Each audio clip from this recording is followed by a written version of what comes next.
So the Trumps reveal all. Everything that Hillary Clinton said to Donald Trump in 2016 when she went to make her concession call. And let's just say, some of this caught me by complete surprise. You gotta check this out. First time you guys won, you said Hillary Clinton called and you were sitting right next to him?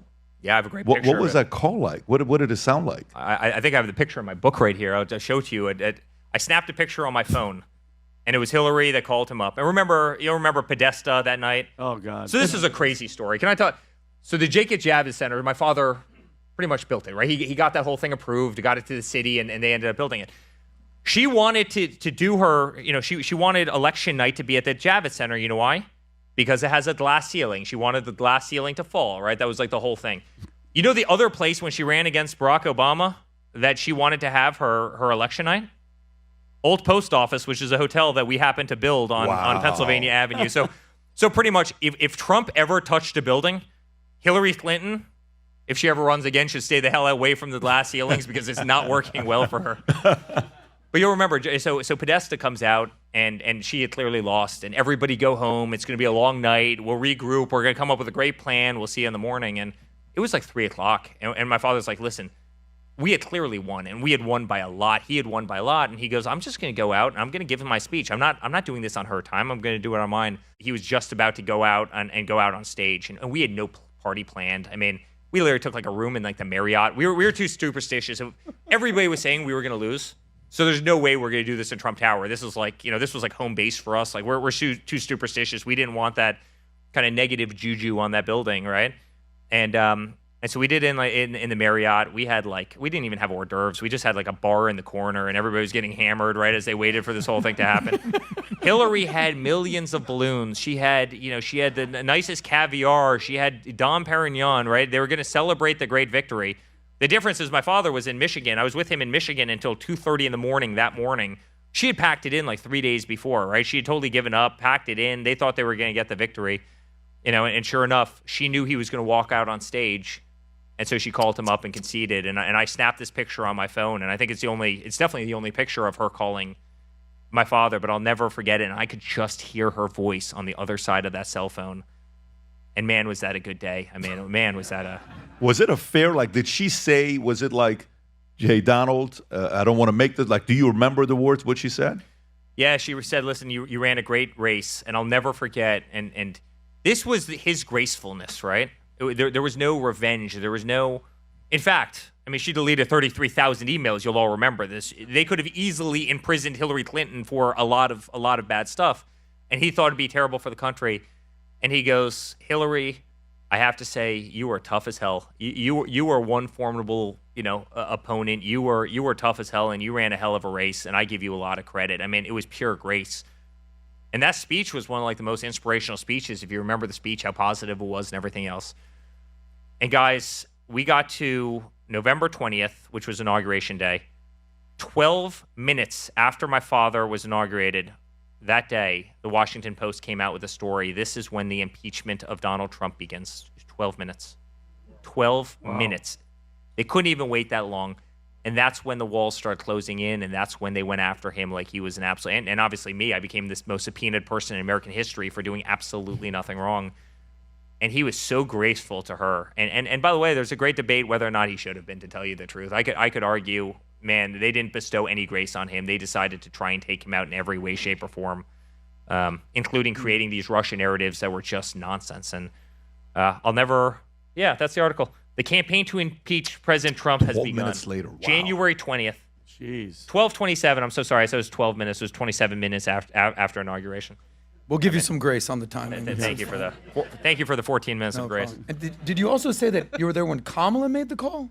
Yeah, we were at the convention center in Palm Beach, Florida, our new home state. We had to leave New York because honestly they were coming after us like we were dogs, and it just wasn't worth it anymore. We were one of the ones that just picked up and left. But I was there right next to him when he got the second call from her, and that was another great moment. I mean, we had fought so hard through the 2020 through 2024 period. They had put us through everything, and that was That was a great moment. You see, even in the retelling of that story, Eric Trump is being very generous. Because if you ask me, they wanted to impeach him before he even got inaugurated. The impeachment began, he got the most electoral votes in November of 2016. And as time goes on, it's only proving that narrative to be more and more correct because Obama, Comey, all these people tried to stop Donald Trump from achieving everything he campaigned for, operating against the will of the people. And if you ask me, that's treason. You need to give the president a shot. Give him an opportunity to prove you wrong. I mean, isn't that what Trump did in 2020 when he stepped down?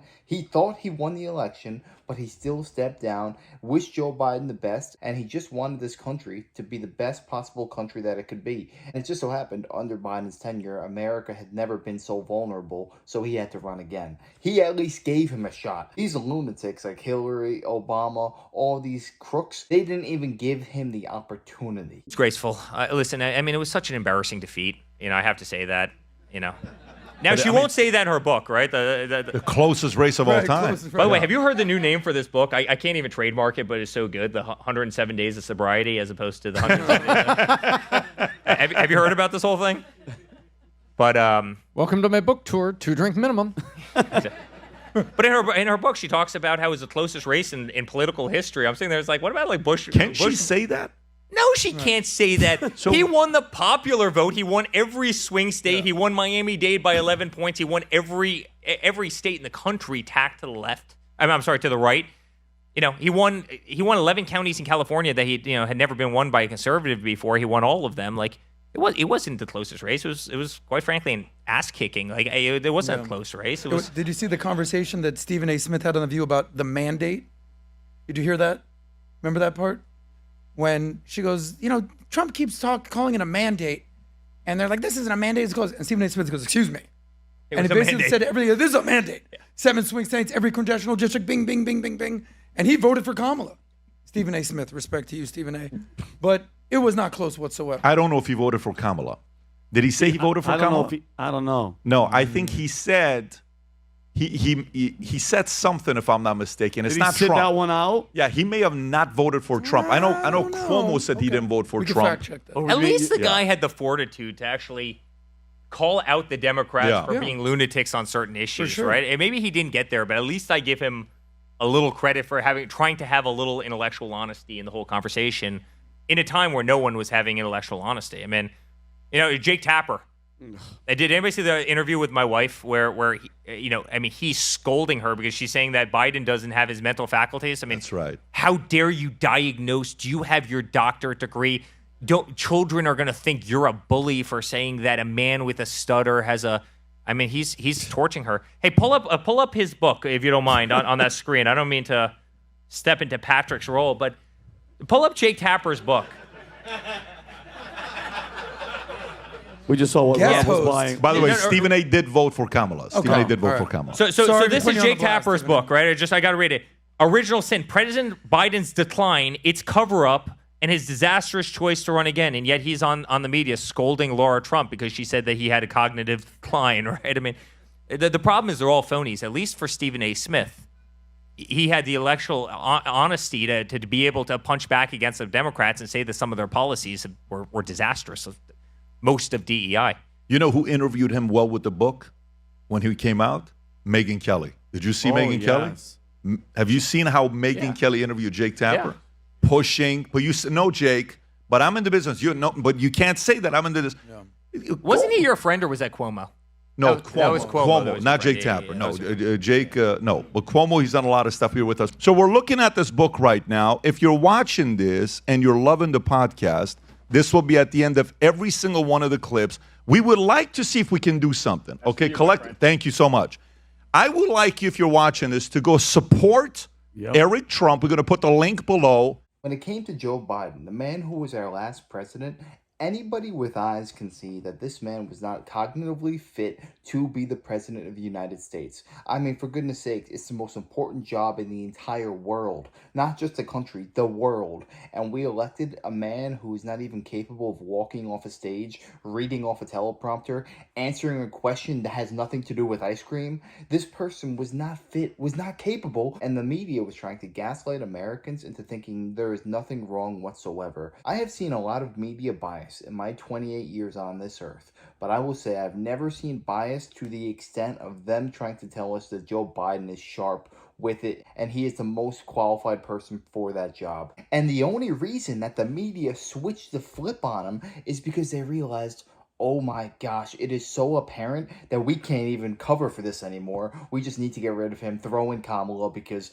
there's nothing else we could do. There's no possible way that we can string this man along for another 4 years. And if you ask me, they probably knew about the cancer diagnosis that Joe Biden had, and that's why they put in Kamala. They said, this is too much of a risk. We can't have this happen. And I just want to say, God bless Joe Biden and his family. I hope everything's okay. I hope that he can get through this illness, because I don't want to wish ill on anybody else just because I might have a difference in opinion. We're all human beings at the end of the day. But in regards to pushing propaganda, there is nobody better at it than CNN, MSNBC, Jake Tapper included, and I just find it so rich that he's writing a book on Biden's mental decline, yet he was the same one denying it for 4+ years.